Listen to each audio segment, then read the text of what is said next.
Hey, welcome back. I'm Chris, and today we're going to fix my Rode VideoMic Pro again. Let's do this real quick. Now, I noticed the other day when I went for a walk in the woods that when I was wiggling the wire close to the body here, the microphone was kind of messing up or it was kind of getting better.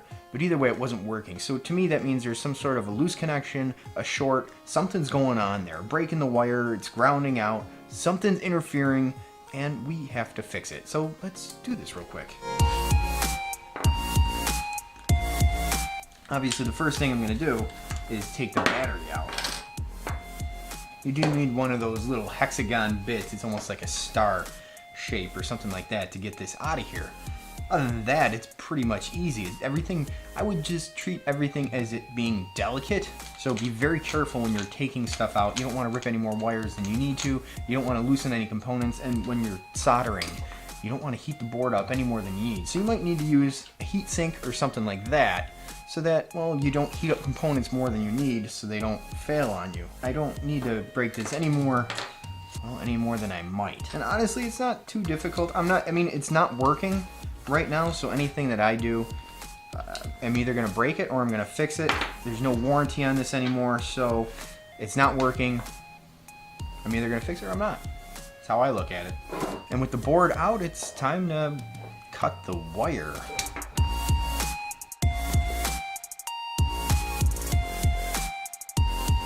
And now I pretty much just have to remove the old wires and desolder as much as I can and get as much of the old solder off that I can.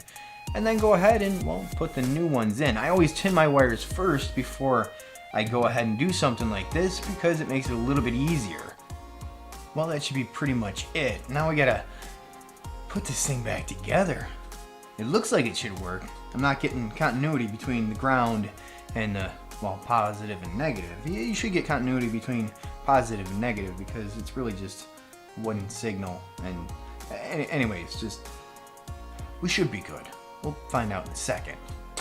Putting it back together is obviously pretty much the same as taking it apart, just in reverse.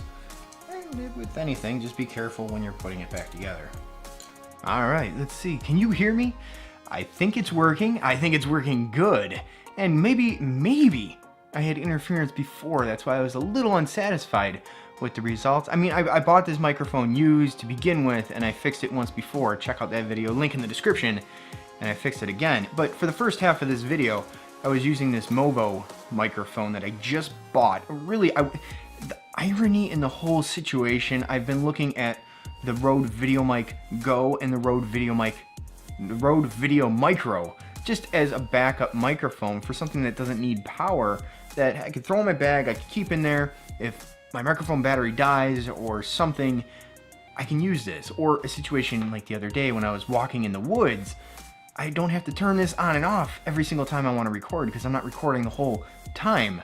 So something like this would be nice. And I was talking about it. I've been looking for a couple weeks on eBay, and then I happened to see a couple videos and on this particular microphone. So I'm like, okay, well, let's get it.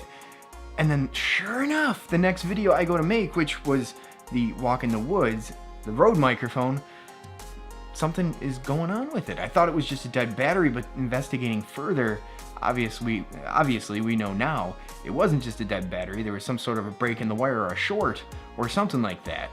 So it's just kind of funny that I was thinking about this, trying to be proactive, if you want to say, to have a backup, and then I get the backup just at the time when the microphone breaks, and I was able to use it today while I was fixing that microphone. It's ironic, to say the least. And anyways, I'm rambling just a little bit. I'm also testing this microphone to see what it sounds like and such. So if you want to see the video on this microphone, if you missed it yesterday, go ahead and watch that. I'll put the link in the description as well. I think we're pretty much done here for today, and I'll see you on the next one. I want to go listen to this right now. I'm very curious to what it sounds like. Hopefully it sounds the way it should sound, and we'll be back in business. That'll be awesome. And I'm curious to know that now that I figured out the camera settings that needs to go with this microphone, how much I can do with this one. You know what I mean? It's a pretty solid. I'm rambling again. I'll see you on the next one.